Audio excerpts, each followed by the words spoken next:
Welcome to the bird media. నేను మీ పవన్ కృష్ణమూర్తి. అడపదడప కొన్ని విమర్శలు వెల్లువెత్తుతున్నప్పటికీ, ఏం చేస్తున్నారు అనే దానికి కొన్ని తప్పుడు ప్రచారాలు చేస్తున్నప్పటికీ నా పని నేను చేసుకుంటూ వెళ్తాను. ఖచ్చితంగా రాష్ట్రానికి సంబంధించినటువంటి పెట్టుబడుల అంశంలో నేను పడే కష్టం ఏ రోజుకైనా ఫలితం ఇచ్చి తీరుతుంది. అలాగే విద్యాశాఖలో నేను తీసుకొస్తున్నటువంటి ఈ సంస్కరణలు ఇవన్నీ కూడా ఖచ్చితంగా సమూలాగ్రంగా మార్పులకి లోనవుతాయి అండ్ ప్రతిదీ కూడా మంచి ఫలితాలను ఇస్తుంది అని చెప్తున్నటువంటి నారా లోకేష్ కష్టం నిజంగానే ఫలిస్తుంది అనుకోవాలి. ముఖ్యంగా రాయలసీమకు సంబంధించి గతంలో కియా మోటార్స్ రావడంతో ఏ విధంగా రాయలసీమ ముఖ చిత్రం మారింది అనేది చూసాం. అలాగే చిత్తూరులో శ్రీ సిటీకి సంబంధించి ఏదైతే ఈ మొబైల్స్ తయారీ కేంద్రాలు ఇవన్నీ కూడా అక్కడ పెట్టారు, అసెంబ్లింగ్ కేంద్రాలు, వీటన్నిటికీ ఆ సెజ్లో దాని ద్వారా ఎంత ఎంప్లాయ్మెంట్ వస్తుంది అనేది కూడా చూసాం. అలాగే ఇతరత్ర వచ్చేటువంటి కంపెనీలు ఇవన్నీ. సో ఇప్పుడు ఓవరాల్గా రాయలసీమకు సంబంధించి ఇంకొక బిగ్గెస్ట్ గేమ్ చేంజర్గా ఉండబోయేటువంటి అంశాన్ని లోకేష్ వెల్లడించారు. అది ఖచ్చితంగా అమలు జరిగి తీరుతుంది. తద్వారా రాయలసీమకి మరింత అభివృద్ధి అనేది యాడ్ అవుతుంది అని కూడా ఘంటాపదంగా చెప్తున్నటువంటి విషయం.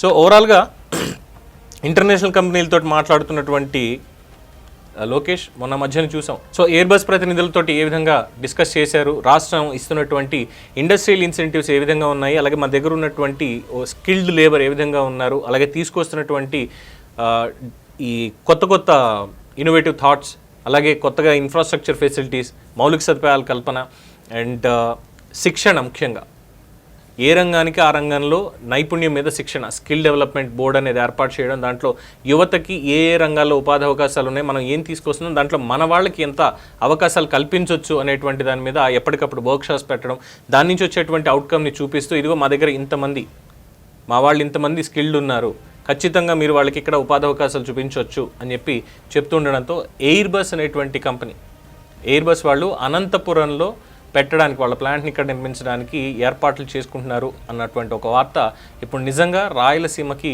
ఇంకొక గేమ్ చేంజర్గా నిలవబోతోంది అన్నటువంటి ఇంకొక వార్త కూడా చెప్పుకుంటున్నాం.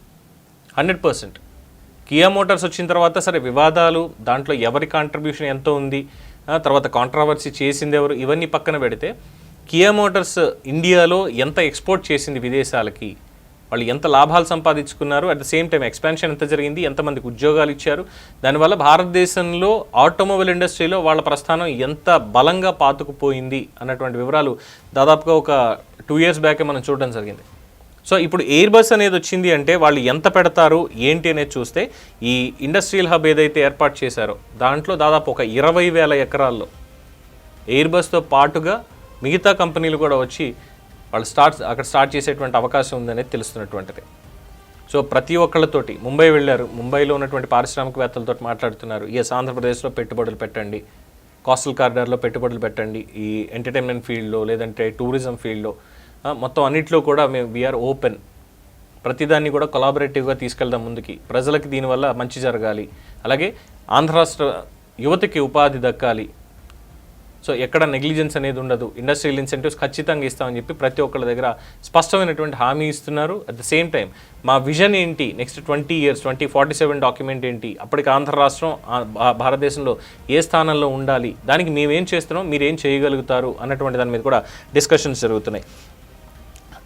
తర్వాత ఈ మొత్తంగా ఇక్కడ 8,844 ఎకరాలు ఏదైతే లేపాక్షి నాలెడ్జ్ హబ్కి గతంలో అప్పగించారో అది కాకుండా మిగిలిన భూములు కూడా సేకరిస్తున్నారు. దీంతో ఇంకొక 12,000 ఎకరాలను కూడా ప్రభుత్వం కేటాయించింది. 20,000 ఎకరాల్లో ఓవరాల్గా ఇండస్ట్రియల్ హబ్ని ఏర్పాటు చేసి ఎయిర్ బస్తో పాటు మొత్తం 16 కేటగిరీల కంపెనీలకి, 16 కేటగిరీలు, ఏరోప్లేన్కి సంబంధించినటువంటి మ్యానుఫ్యాక్చరింగ్, దానికి సంబంధించింది మాత్రమే కాకుండా దాని అనుబంధ రంగాలు, దానికి మిగతావి కూడా మొత్తం 16 రంగాల్లో డిఫరెంట్ ఎస్టాబ్లిష్మెంట్స్ అనేవి ఈ ఇండస్ట్రియల్ కారిడార్లో పెట్టాలి 20,000 ఎకరాల్లో అనేది ప్రతిపాదన. దానికి తగ్గట్టుగానే ప్రభుత్వం 12,000 ఎకరాలను కూడా అక్కడ కేటాయించింది. ఇక మిగతాది కూడా సేకరించడం జరుగుతుంది. వన్స్ ఇవన్నీ కూడా సెట్ అయ్యాయంటే రాయలసీమ మహర్దశ ఖచ్చితంగా జరుగుతుంది. చాలామంది ఈ మధ్యన కూడా అంటున్నారు 20 అడుగుల లోతులో నీళ్లు దొరికేటువంటి కోస్తా జిల్లాలని, కోనసీమ జిల్లాలని వదిలేసి, అంటే తూర్పుగోదావరి పశ్చిమ గోదావరి జిల్లాలకి అక్కడ ఎటువంటి ఇండస్ట్రీ కూడా పెట్టట్లేదు, ఏవీ రావడం లేదు, ఎప్పుడో పెట్టినటువంటి ఆ ఓఎన్జీసీ ఇవే తప్ప కొత్తగా వచ్చినవంటూ ఏమీ లేవు అక్కడ. మరి మీరు ఏం చేస్తున్నారు? కోస్టల్ కారిడార్కి మాత్రం అంతా అన్యాయం చేస్తూనే ఉన్నారు. తీసుకెళ్ళి అమరావతి, లేదు అంటే మొత్తం అంతా రాయలసీమ. అంటే ఒక రకంగా పాజిటివ్గానే మాట్లాడేది, ఇదే నెగిటివిటీ కాదు. డెఫినెట్గా కోనసీమకి కొబ్బరి బోర్డు కావాలి అన్నాం, ఇటీవల రైల్వే లైన్ కూడా మంజూరు చేశారు, అదొకటి అయింది. అలాగే మిగతా వ్యవసాయ యూనివర్సిటీ తీసుకెళ్ళి కోనసీమలో పెట్టండి అని చెప్పి ఇవన్నీ కూడా కోరుతున్నారు.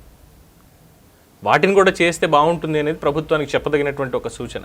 సో ఇక్కడ రాయలసీమకి కియా మోటార్స్ మాత్రమే కాదు, లేదంటే లేపాక్షి నాలెడ్జ్ హబ్లో గతంలో ఇచ్చినటువంటి భూములు ఇవన్నీ కలిపి ఒక ఇండస్ట్రియల్ హబ్గా చేసి, ఎందుకంటే పక్కన అటు చెన్నైకి ఇటు బెంగళూరుకి కూడా కాస్త ఒక ఈక్వల్ డిస్టెన్స్లో ఉన్నటువంటి ఏరియా అన్న పాయింట్లో అన్ని రకాలుగా కూడా అందరికీ ఆమోదయోగ్యంగా ఉంటుంది. అండ్ డెవలప్మెంట్ అనేది డీసెంట్రలైజ్డ్ అవుతుంది, కేవలం సెంట్రలైజ్డ్ మాత్రమే కాదు డీసెంట్రలైజ్డ్ అవుతుంది.